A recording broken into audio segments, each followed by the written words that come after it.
No dia 11 de junho de 2004, acho que o mundo ficou mais triste. Foi quando nós perdemos Ray Charles, um dos grandes gênios da música. Ele quebrou tabus na década de 50 quando juntou o blues ao gospel.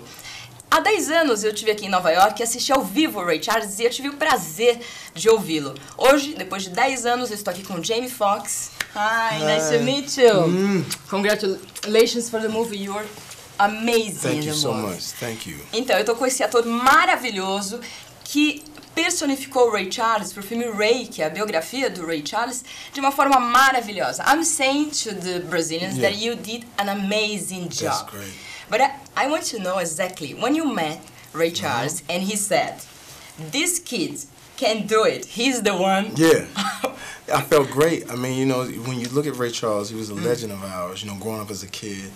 And seeing, I played music also, so to be able to play side by side with him, we sang the blues together, and then for him to slap his thighs and say that the kid's got it, he can do it, that's a great thumbs up. And then I knew right then I had to go to work and make sure that we were perfect in portraying this man's life. And for a musician like you, that you play piano since 3 years old, and how was the feeling? You told me, but it was difficult to be very close to the legends. Well, I was anxious, you know, for him. Did you prepare yourself first? Yeah, well, I've been preparing for years, not knowing that I would come and meet him, but I've been preparing, playing music for a long time, so I wanted to make sure that I made him feel comfortable, that when he said, this is the guy that we're choosing, that he could walk away from it and say, I feel comfortable with him playing it because I know he can do it.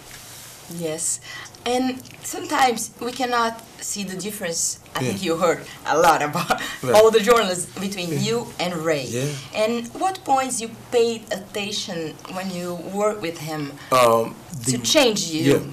What I paid attention to was regular things, not the performance, not the rock and roll, but stuff that he would do. The walk. His walk is very, very instrumental in getting the nuance of the character, making it to where it's not just about Ray Charles, but if you would walk into the theater and didn't know who it was on the screen, who is this man that walks like that, that's blind like that plays music like that, and has this very, very intriguing life? That's what we wanted to do, to make it to where it was even beyond the glasses and everything like that, just regular things about Ray Charles. The smile. Oh, yeah. Were you using something? Nothing. No, my own teeth, yeah. And I read that you were, for weeks, I don't know how many weeks, and I don't know if it's true, doing everything with your eyes closed. During the shooting, I was blind from that morning until that evening, during the shooting, even during lunch, because it was a long time to get the prosthetics on. I let Little John, my makeup artist, so that way I couldn't cheat. You know, if I could cheat, then it wouldn't come off as authentic, I believe. So by not being able to see, it made it perfect. And what did you learn when you were trying to Sounds became more rich or more irritating. If there was a lot of people in the crowd talking, it would grind on your nerves. But when you would hear the music, hey y'all, tell everybody, Ray Charles in town, you really feel it, you know, you feel that music. And so now I understand why he rocked back and forth, why the music moved him like it did. It's because he couldn't see, so it was more intense. Everybody's saying, and I agree, that you're going to be nominated for the Oscars and for this character. And how do you feel about this? This is important for you? Important, of course. It's important for me, but it's important that we get this for Ray Charles. I mean, you think about him, his life, he's still inspiring us. And for his family, for everybody that was involved in putting this movie together. Without Ray Charles living a very beautiful, complex life, we wouldn't have that opportunity to have that buzz about an Oscar, so we welcome that. I think it was very hard for you, all the crew, when he died, because we were not expecting this. Well, we were expecting. We were because we had known for a while that he was not in great shape and that he was getting ready to leave, but he left in such a way that it made it easier for us. You know, he tied it all up with the movie. He made sure that he made everything that he wanted to make amends with his family, he did, with his friends, and then he just stepped back. And it was beautiful, you know. And what did you find out about him?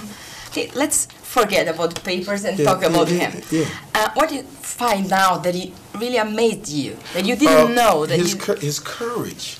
I mean, for a person in America at that time, when he was coming up, racial tensions and the black and white, but he was courageous enough, a person who can't see, to see beyond color and gender and all that. He had songs in R&B, he had songs in country and western.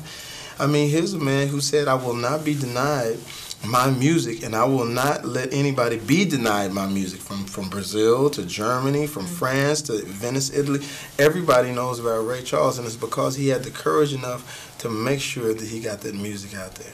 When you worked with him, you talked about the heroin problem. Yeah. And he allowed to show this. Yeah. Mm-hmm. And he said why?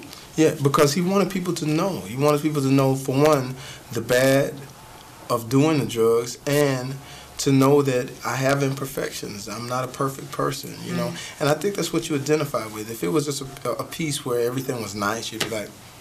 My last question: the song that you like more. Marianne. Oh, Marianne, you know you look so fine. Oh, Marianne, tempo. This is Brazilian. Nice. Yeah, thank you. Right.